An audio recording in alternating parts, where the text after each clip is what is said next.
Welcome back, everybody, to the Neuroqueering podcast. I'm your host, Pasha Marlowe, here today with Jillian Abby. Jillian is the author of Perfectly Queer.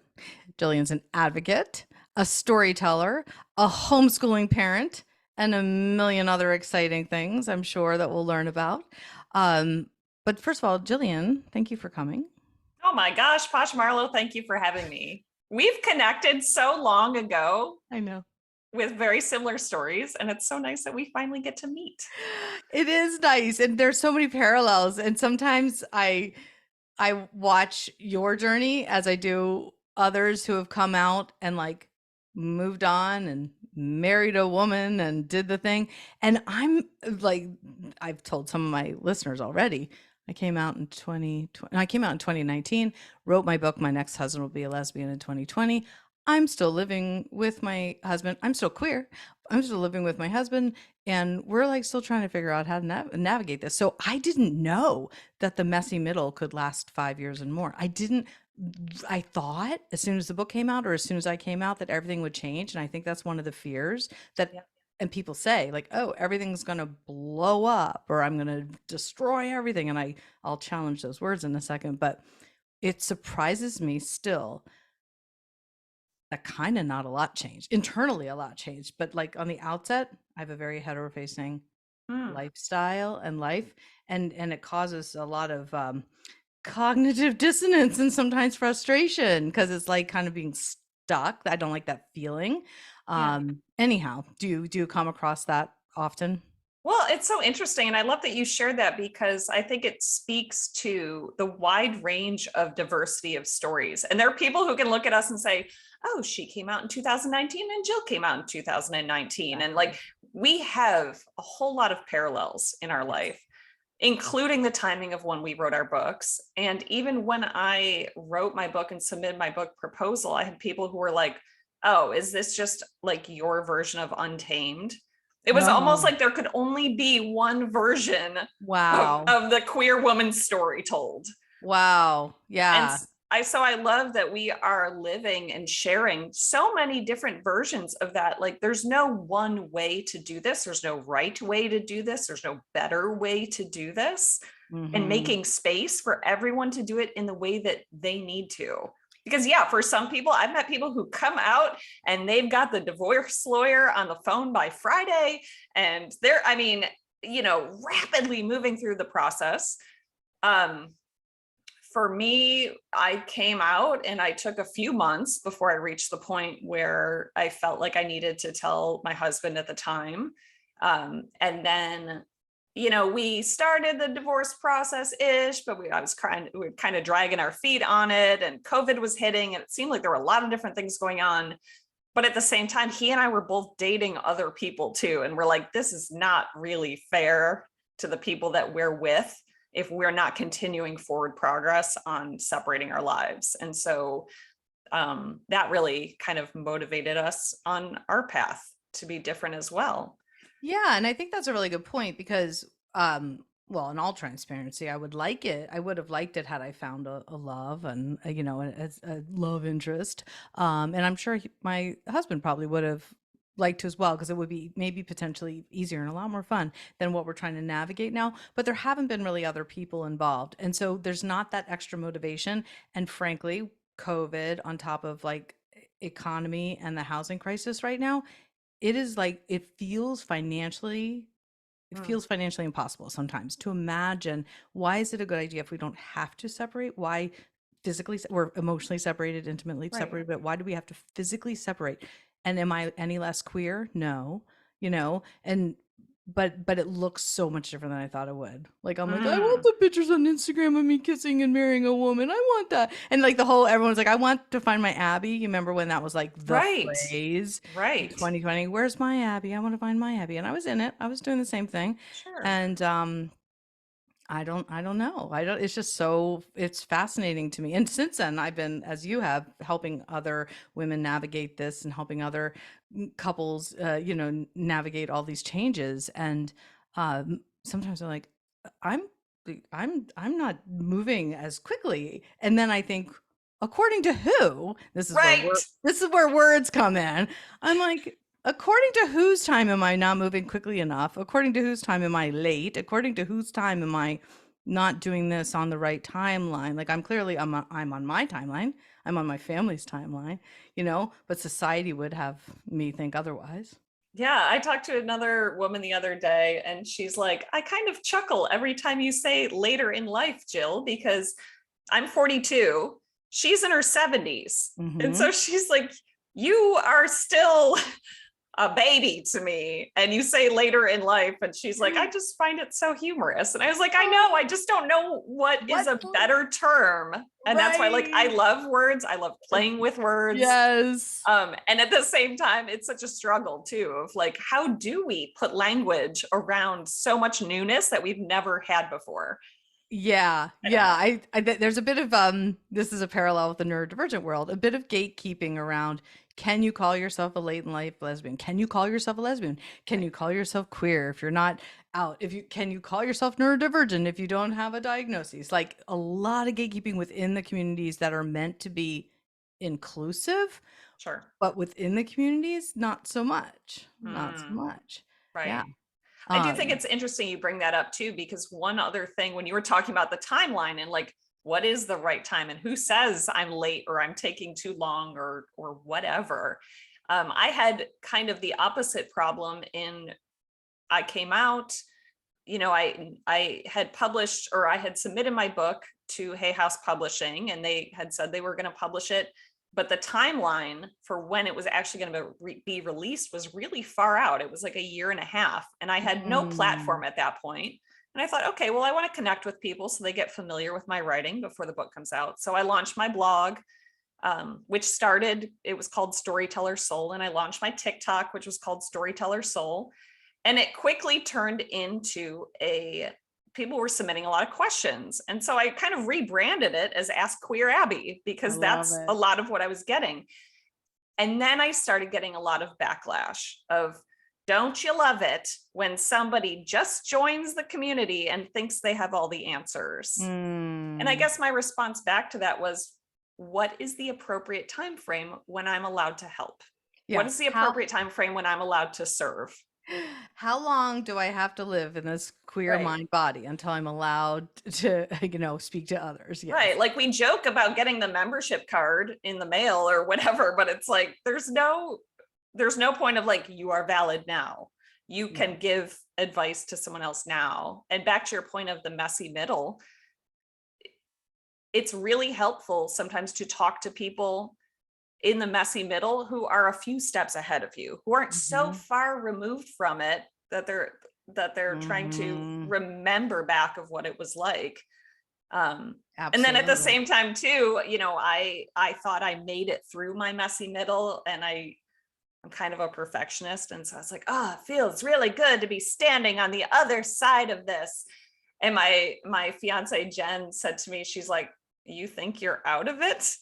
And I'm like, what What else is coming? what yes, of course, look at me, didn't I just trudge through all of this? And she's like, there's always more to work on. Like, okay, maybe you're standing on a little island, but Yeah. then we have a new messy middle to work through. At So like marriage right, right, exactly.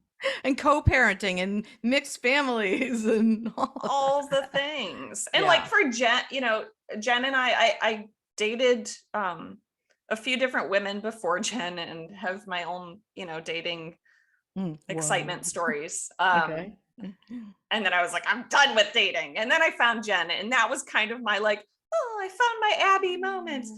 Um, and then real life happens. And then it's Mhm. like, did you seriously just leave toothpaste all over the countertop? Did you, like it becomes a real relationship. So while everyone is like, oh, I just want the Abby moment, it's like that feeling of getting all lit up and excited is great. It feels good to feel good. Yes. Like it's Yes. lovely to have that connection. And that's also like a moment in time. Yes. And then reality can set back in. So, Mhm. not to go on too many tangents here, but I feel like that's what you and I are going to do today, because we're all Well, over it. But one of my favorite, I guess, spiritual teachers. I don't know what else to call him. Rob Bell. He's like, there are no tangents because like all this relates, in Yeah. our mind, and so it makes sense to me. But yeah, I want to go in a couple different directions with that because I think that's really good to know for any couple, for any marriage that literally ebbs and flows, and we're surfing the waves of challenges and hopefully some moments of ease. But if we think we've worked through things or, oh, I processed my trauma, I'm good with that. We're good on communication. We're fine with that. Like, no, it's constant work. And Sure. especially if you're in a relationship with somebody else, you're working off of all of their past experiences, current experiences, daily interactions. It's always going to be challenging, whether it's a queer relationship or straight, Right. and to almost expect it, because I think we start to be like, oh dear, like we're we're feeling resistance, we're not having sex, we're arguing, or whatever's coming up, Right. and to normalize it. Like I normalize people sleeping separately all the time. Well, even in the happiest and most romantic relationships, people Sure. sleep separately. There's just many ways this can look. Uh, Sometimes you just sleep better, and we all need right? enough sleep. Yeah. And then I'm thinking about like two menopausal women, hot. Right. Like I was like, it gets hot under those covers sometimes. right. I can imagine like wanting to be in my own cooling mattress with a cooling blanket by myself. Right. Hmm. Yeah. But going back to gatekeeping really quick, circling back, Yes. gatekeeping in the neurodivergent world, people, right before I got onto this podcast, somebody called and they said, I don't even know if I can talk to you about neurodivergent coaching because I don't have a diagnosis. Can I even Mm. call myself ADHD or autistic if I don't have a formal diagnosis? And I'm somebody who highly values life experience and self-diagnoses, or self-discovery as some people call it, because a couple of reasons. One is getting a diagnosis is incredibly expensive and Mm. time consuming and just not accessible, which is unjust to begin with. But then people get potentially a diagnosis and sometimes it's inaccurate or incomplete, and then they're like, but I really think I am, but they said I'm not. And then that's hard. On top of that, from an autistic standpoint, like we like researching. We are into details. Like it's important that we get this right for Right. anything. Like all things we put a lot of thought and research into. It's kind of one of our special interests. Research, like I ask autistic people, what do you like to do for fun? They're like etymology, research, like rap, like that's fun. So I'm like, okay, why wouldn't I completely 100% put all my faith and trust into this person who's researched their own brain far more than any doctor or psychiatrist will in a 20 or 100 questionnaire? That's where I come. Love that. Can I tell you, you just spoke to my heart right now? Because Oh, so my son has been formally diagnosed as autistic and ADHD. For us, that was very helpful and important because there are resources and services that are now available to him that we've yeah. helped him. I homeschooled for a long time, but now that I am a solo parent, even though I'm engaged with Jen, we still have a long distance relationship. So most of the time it's me with the kids at home. And I also work full time. So they had to go back to school. And so I needed resources to be able to support my son in a traditional classroom environment so that he can still let his amazing brain do its amazing things, but still, work along with the rules and format that the classroom needs to have. Yeah. But the reason why you spoke to me so much too is because, for me, I think I'd never considered the fact that if you feel you're something, and I should have known this because I feel this as a queer person, when you feel you're something and then somebody else tells you, nope, you're not, this is what you are, or you're just not that, there is nothing that hurts more. Right. And so I've had a lot of different people in my life, especially people who spend more time with me, who have said, you're ADHD, right? Or like, you might be a little autistic. And the thing for me is that them pointing out these things that are ADHD traits or autistic traits, it's allowed me to recognize like, oh, okay, so I do this and not everybody does that.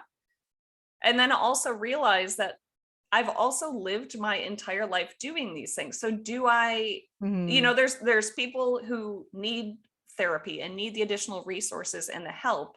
For me, if I got the diagnosis, I mean, I like to look up tips and tools to be a little bit more organized. I've got all these like Right. excitement piles all over Yeah. my home, all these little Yes. projects everywhere. Yes.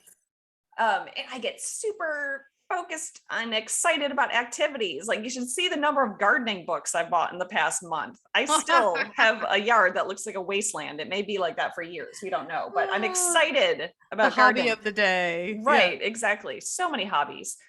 Um, so for me, it's like, okay, is there anything? I think the other piece that goes with that is like, so you're ADHD, so you're autistic. Is there something to fix though? Like, why are we No. treating this like it's a thing that needs to be fixed? It's Right. not. It's just awareness. Absolutely. And depathologizing it by saying just Right. that. Like, that's literally what I told this person. She's like, I don't have enough money to get the diagnosis. I'm like, okay, let's just assume. Let's just assume today you got the diagnosis. You're Right. autistic. Great. Now what? Like, you still have all these unique, nuanced things within you from your own lived experiences. You've got, the relational issues in your marriage. She was a parent, like all the things you're doing as a parent. And you could see it through the lens of autism or your understanding of that, but it's not going to, like, nothing's going to really change. I do think that when people need accommodations at work or Right. school or disability or medication, like for ADHD, a stimulant, sometimes it's helpful to have a formal diagnosis. Right. Um, but even that, you can go for some, you can go to your general doc practitioner and explain, especially as a midlife person, okay, I have 50 of these 50 symptoms. And sometimes they'll say, let's try, a stimulant or Adderall. Let's try it. Let's see Right. how it goes. Because the older we get, the less we're going to fit certainly the DSM idea of what it is, but also just society's view of what it is. And I think only recently has there been enough research that shows how women express their neurodivergence, and so how much more internal it is and how much more it is about emotional regulation and ruminations, and that's not even in the DSM under the definition or the Okay. or the traits. So I think there's much to learn. And I think, especially for people in midlife, the self diagnosis is honored. Um, yeah. And even in workplaces, because I speak to workplaces and corporations about it, coming from this neurodiversity affirming place, like, let's not lead with all the challenges. Let's not lead with Right. all the things that everyone can't do. Like, let's Right. let's start with all the strengths, which we know, the creativity and the innovation and the even impulsivity. Like Yeah. impulsivity, that's terrible. Well, is it? Because that's creativity. Like, what are Right. you talking about? So reframing it, and I just love turning it on its head because there's a lot of pathologizing and gatekeeping to circle Yeah. back. Yeah. No, Soapbox. my coworkers, they'll say like, "Oh, Jill's volcanoing again," when I have all these ideas and we could do this and we could do that, and I get really excited. And um, but that's the thing. It's like, we just, that, I feel like that's kind of my magic. Like, that's what I bring to the team, and then Yeah. they can pick up the little pieces of hot lava that they want to use and go with it. Yeah, and you're a storyteller and a creative and an author. Like you need that, oh, where can we go from here? And the Right. ideas and the problem solving and the out of the box. Like, you need all that. Otherwise, Yeah. it would be really boring stories. Though I am curious. So when I Mhm. started my professional career, I was a certified public accountant. I was an auditor, specifically auditing a coal mine. Do you love And numbers? Do you and love numbers and patterns? I do. I do. How did you know? I do. But I always kind of felt like kind of the odd duck in the office. And so when Yeah. I said, "Hey, I'm leaving this," and they said, "What are you going to do next?" And I said, "I think I'm going to be a licensed massage therapist." Nobody was surprised No. by that change at all. Um, I was, but nobody else really was. I don't remember where I was going here, So except, except that in and of itself is ADHD. So you oh, went accountant, massage therapist, craft beer, homeschooling parent, author, advocate, yes, storyteller, on. Yeah, this is right, like the classic ADHD resume, which doesn't look related. But if you were to think back, like, what's the thread that's been there all your life, including the thread of the accounting and the massage therapy. Like, do you, well, I don't want to put words on. Do you think that there's a thread, like something that like a philosophy or a theme or a feeling or a word or a Yes, it is my complete interest in learning how different ways that people live and think. I've always been interested in that. I studied abroad in high school at 15 years old in Cochabamba, Bolivia, because I wanted to get out of Buffalo, New York and see anything different. I was like, send me anywhere in the world. I just want to see how other people live. yeah. And so if I had to pick one thread, it's the fact that I picked very different environments, and I'm so fascinated by people and how Mm-hmm. they operate and what makes them tick and what lights them up. And I think that's why I love having conversations where we talk about making space for more people, because we are so different in every way possible, Yeah, that it's absolutely. fascinating. And then when it comes to being a storyteller now, I think that all of those years of hearing different voices, learning different thought patterns, being able to pick up on the nuances has made me a stronger writer and storyteller. Because now, Mm-hmm. if I'm writing on behalf of another person, another company, another executive, I can step into their shoes. I can hear their voice as I write. And so I can try and tell their story through their voice, not mine. That's beautiful. And I mean, that's brilliance and genius and a superpower and all the things people talk about as being neurodivergent. And also that thread that you have of being so curious about other people in different environments. What I love is that it could take different forms. It could Mm, take being in Bolivia, it could take being an accountant, it could take being a massage, but you're experiencing, humanity and the patterns of human behavior and the patterns of human interaction. So when people talk about like autistics loving to see patterns, they often think mm, like numbers and shapes or images, but I relate to the idea of I love to see patterns of human interaction and yeah. patterns of humanity.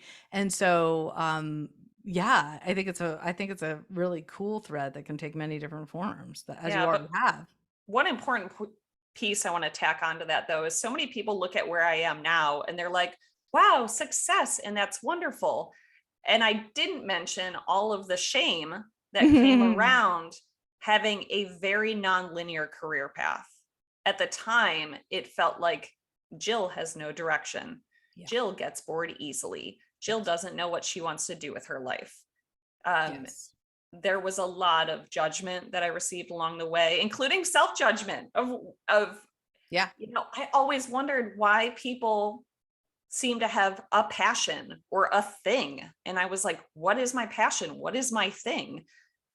Yeah. It didn't make sense for decades.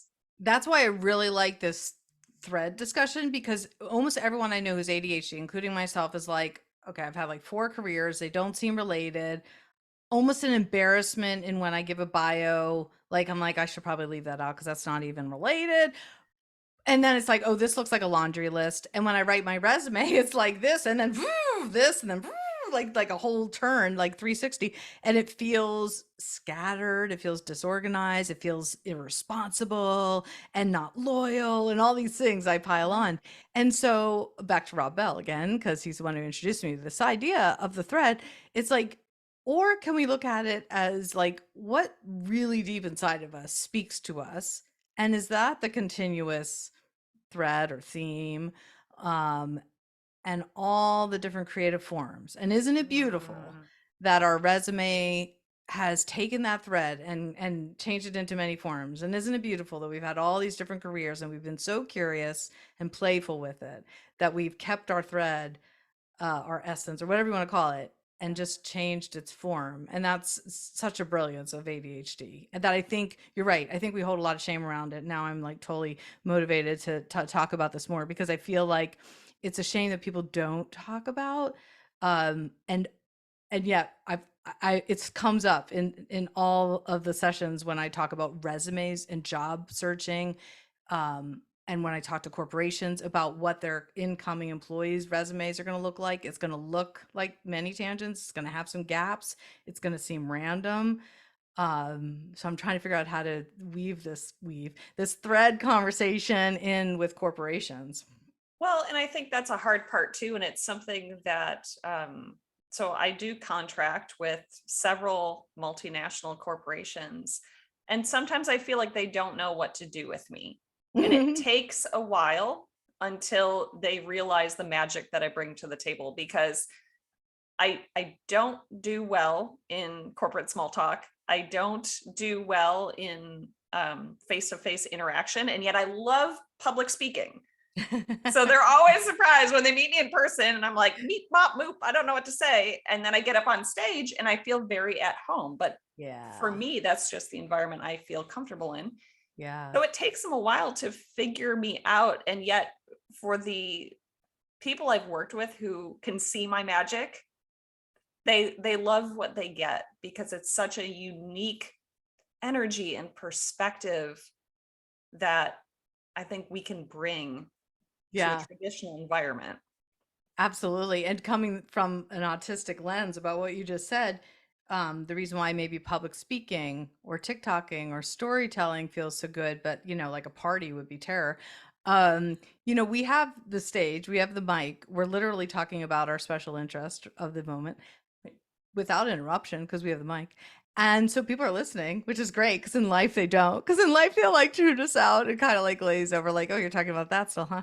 And so It's I like when feel my like son talks about Mario and I'm like, exactly. You're like, "Mm." whoa. And you're trying really hard. And you're Right, like, is this how I sound when I talk about storytelling? Right? And you like right, wonder. But I think that's why TikTok's so popular, because people can go on TikTok and make a 1 to 10 minute video, but anything they want, and nobody's talking back and everyone's listening or not, but it's uninterrupted. And it's rare to have that experience in life, in our relationships and out in public, that we'd get that kind of attention. So I just think it makes sense that you'd want to be a public speaker. it does. Thank you for offering so much clarity there, because it really baffles people. They're like, you are so awkward socially. Why do you love to go on stage? And but that makes total sense.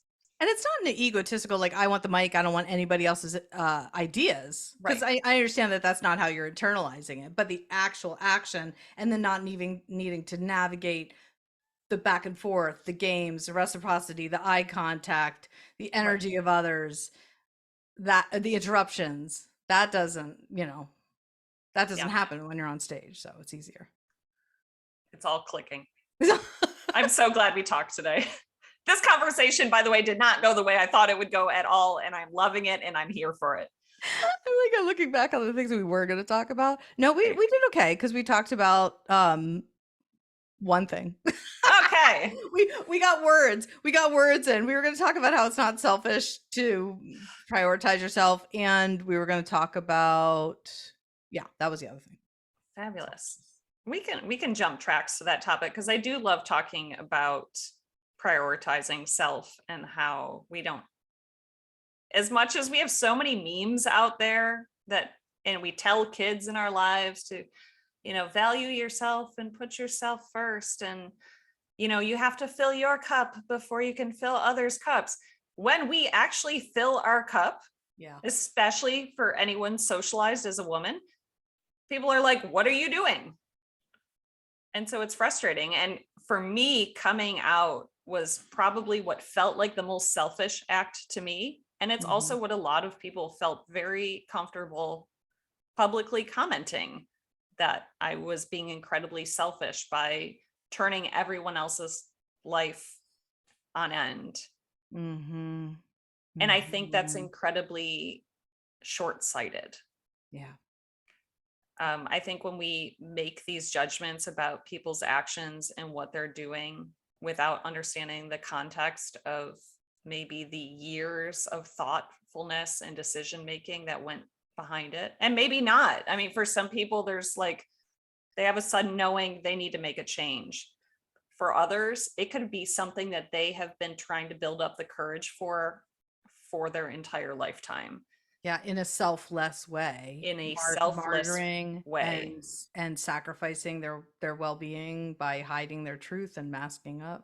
Mm. Right. And the reality is, though, too, if there's one thing I've learned through all of this, is there is it's very hard to show up as the best version of ourselves if we're forced to wear a mask. Exactly. It's really hard. Yeah. And it, again, back to words, it will potentially change things. It will change potentially the structure of a family. It will be more complicated. It will be, but when people say, I mean, how can I blow up my family? Right. How can I destroy my family? And I'm like, we're talking about love, right? Are we talking about love? Are we talking about your truth? Cuz like if we're talking about your truth, we're talking about love, like why are those things also in the same sessions as destroying? Why are we being Right. violent? Like you're not doing anything bad or wrong, but there is that narrative for Right. sure. It's like we pull out the worst case scenario handbook and we're like, Exactly. I'm going to become queer and suddenly the world will crumble. It's like, well, no, things will change. Change doesn't really feel good just because that's how we're wired, is that change isn't really supposed to feel good. Right. But fine. So in the short term, it doesn't feel good, but the long-term benefits of some of these changes, some of these hard decisions we have to make, I think sometimes people lose sight of what could this be like in the future? And then on the flip side, what happens if I don't change? What happens if I don't be selfish? And I'm using air quotes right there, listeners. Um, if we're not selfish and we stay Yeah. in this mode that we're in. Yeah. And I was listening to your other podcast with Whitney Miller because I absolutely adore her and her content. And she talked about how trying to carry on that relationship that she thought she was supposed to have. I was the same way. That was like a slow slide into depression and just not taking care of your health. And, it's like a very, like the slowest domino cascade possible, but Yeah. staying closeted was starting to affected my mental health. It was starting to affect my physical health, which affected my relationship with my spouse. It affected my relationship with my kids. It affected how I showed up in my friendships and my work in every aspect of my life. And even if you come out to yourself, listeners, as queer or stand in your truth, and even if that looks like moving on and divorcing and then remarrying as Jill is doing, or if it looks like you're coming out queer to yourself and you're still in your marriage forever, perhaps, you can still feel that release and liberation of coming out into your truth. It doesn't necessarily mean anything because there's so many, Right. I mean, people open up their marriages, there's non-monogamy, there's platonic marriages, there's nesting, there's oh my gosh, like so many options. So Right. it's not binary, right? Right. Hmm. And my ex-husband and I discussed a lot of those options first because we're Hmm. like, I don't know if divorce is Hmm. right for us. I don't know if we want to be in new relationships and get remarried. And it wasn't until we had time to process through Hmm. it. And we were very lucky that we had some time to do that, that then we realized, well, this works for us now. But when things started to feel bad, because again, homeschooling, we ran a business together. We were so intertwined in every aspect of our lives that it was like, this doesn't feel good anymore. Yeah. We have Yeah. to make a change here. But yeah, Yeah. it is so unique to every single person. But the one thing it's not is selfish. Yeah. Because if you're continuing to do something that doesn't feel true or good or right to you, I almost feel like I don't want to say self-harm, but it is harming to you. Yeah. Do you know that poem, Anise Nin? And then the day came when the risk to remain tight in a Mm, bud was more painful than the risk it took to blossom. yeah. Yeah, there's pain and there's struggle, whichever way you go. And so if you're trying to avoid pain, if you're trying to avoid not feeling comfortable all the time, you're not going to get that. You're not going to Right. get that either way. So why not step into what allows you to blossom and be truthful Yeah. with yourself? Yeah. And for me, honestly, it's just there was such a power in finally listening to that inner voice and intuition. And that it wasn't the queerness. Yeah. it was listening to that voice and saying, I'm not going to ignore this voice any longer. And I'm just going to be truthful about who I am, the words I say, the spaces I put myself in, the people I surround myself with, the boundaries I need in my life. And that has been the incredible change in my life. That's what has created so many wonderful things that keep unfolding because I'm acting from a place of integrity and not fear. Yes. Yes. I love this. And listeners, coming from that place of integrity, you can come into yourself in your knowing with your intuition and your belief and awareness and wisdom of yourself because you know your body best. With queerness, with neurodivergence, with all of your, you know, intersectionalities. And so, yeah, trusting ourselves and then allowing that strong inner voice to lead the way. Yeah. How can people find you, Jill? Only digitally because I hide. I'm an introvert. Don't come to my house. I'm a hermit. Yeah. I won't be at the party, but you can find me on TikTok at Ask Queer Abby. I'm on Instagram at Jillian Abby Author because why would I have two handles that are the same? I don't. My website is queerabby.com. And my book, again, is Perfectly Queer. It's available worldwide from Hay House Publishing in paperback, ebook, and audiobook. So cool. Congratulations on all of that. And yeah, I'm so excited to be alive on this planet at the same time you are, Jill.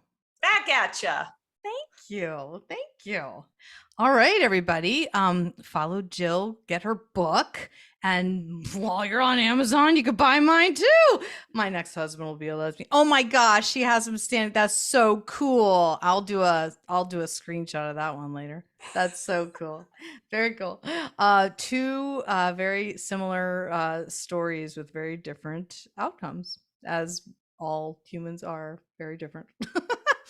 And if anybody wants to reach out to me, pashamarlow.com is my website, or you can find me on TikTok and Instagram at Neuroqueer Coach. And for all the information on coaching, individual couples and groups and beyond, head over to my website. But thank you all for listening. Please share and like and subscribe and all the things. You know what to do. Do all the things. Do all the things and let other people know about this conversation and share it with a friend. I bet you have a queer friend out there, a queer neurodivergent friend who really needs to hear this conversation we had today. All right. Thanks so much, Jill. Thanks, Pasha. Bye, everyone.